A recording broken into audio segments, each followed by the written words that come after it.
MLC Jeevan Reddy Telangana Congress పెద్ద దిక్కు అని ఆయనకు పార్టీలో సముచిత గౌరవం ఉంటుందని మంత్రి శ్రీధర్ బాబు అన్నారు. పార్టీ చేరికల అంశంలో తనను సంప్రదించలేదంటూ అలకబోనిన జీవన్ రెడ్డి ఇంటికి వెళ్లిన కాంగ్రెస్ ముఖ్య నేతలు ఆయనతో సంప్రదింపులు జరిపారు. ప్రభుత్వ విప్ ఆది శ్రీనివాస్, అడ్లూరి లక్ష్మణ్ కుమార్ జీవన్ రెడ్డి ఇంటికి వెళ్లి సమావేశమయ్యారు. చిన్న చిన్న సమస్యలు ఉంటే వాటిని ముఖ్యమంత్రి రేవంత్ రెడ్డి దృష్టికి తీసుకువెళ్తామని శ్రీధర్ బాబు వెల్లడించారు. కాంగ్రెస్ పార్టీకి సంబంధించి అనేక సందర్భాల్లో కూడా వారు పెద్దలు జీవన్ రెడ్డి గారు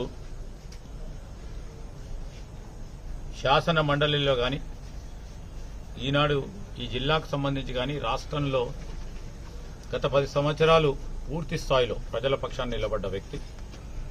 మరి ఈ సందర్భంలో కూడా వారిని మేమందరం కూడా మరి నిన్న జరిగిన సంఘటన విషయంలో పెద్దలు జీవన్ రెడ్డి గారు మనస్తాపానికి గురైనారని మాకు తెలియగానే మేమందరం కూడా వచ్చి మీరు తప్పకుండా కాంగ్రెస్ పార్టీ పక్షాన రాబోయే కాలంలో కూడా పార్టీకి పెద్ద దిక్కుగా ఉండాలని, ఈ విషయం అంతా కూడా కార్యకర్తలు అనేక మంది వారి మనోభావాలని, వారు పడ్డ కష్టాలని తప్పకుండా మా కాంగ్రెస్ పార్టీ అధిష్టానానికి ఈరోజు మరొకసారి ముఖ్యమంత్రి గారికి, మా ఇన్ఛార్జ్ అయిన దీపాదాస్ మున్షి గారికి, కేసీ వేణుగోపాల్ గారికి, మరి అఖిల భారత కాంగ్రెస్ పార్టీ అధ్యక్షుడు ఖర్గే గారి ముందట ఇక్కడున్న మా కార్యకర్తల నాయకులందరి మనోవేదన తప్పకుండా తెలియజేయడం జరుగుతుంది. మరి ఈ కాంగ్రెస్ పార్టీకి సంబంధించిన ప్రత్యేకంగా జగిత్యాల్ కాంగ్రెస్ పార్టీ నాయకులు, కార్యకర్తలు చాలా కష్టపడి ఈరోజు ఇక్కడ పెద్దలు జీవన్ రెడ్డి గారి నాయకత్వంలో పార్టీని నిలబెట్టిన తరుణంలో వారు అధైర్యపడొద్దని నేను ఈరోజు పార్టీ పక్షాన కోరుతా ఉన్నాం. తప్పకుండా వారికి న్యాయం చేసే బాధ్యతలో తప్పకుండా చేసే ప్రయత్నం చేస్తామని ఈ సందర్భముగా తెలియజేస్తా ఉన్నాం. ఈరోజు మరోవైపు తన అనుచరులతో కలిసి చర్చించాక నిర్ణయం తీసుకుంటానని జీవన్ రెడ్డి అన్నారు.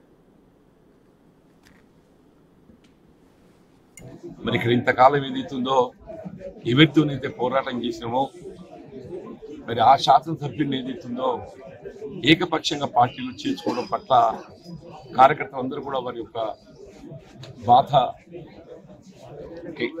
వాస్తవంగా పార్టీ బలోపేతం అనేది ప్రధానమని చెప్పాడు. అటువంటి పార్టీ బలోపేతం కొరకు అధ్యక్షులు కృషి చేసి 4 దశాబ్దాల ఈ ప్రాంతం పార్టీ పటిష్టానికి పనిచేస్తుంది, ప్రజలకు అందుబాటులో ఉండి సమస్యల పరిష్కారానికి తోడ్పడుతున్న పరిస్థితుల్లో ఇవాళ శాసనసభ్యుల సంఖ్యాబలం అనే భావనే కావచ్చు, ఆలోచన ఏదైనా కానీ ఏదైతుందో ఏకపక్షంగా నిర్ణయం తీసుకోవడంతో కార్యకర్తలు తట్టుకోలేకపోతున్నారు. వారి యొక్క మరి ఆలోచన సూచనలు దానికి అనుగుణంగా భవిష్యత్తు కార్యక్రమాన్ని నిర్ణయం తీసుకొని జరుగుతుంది.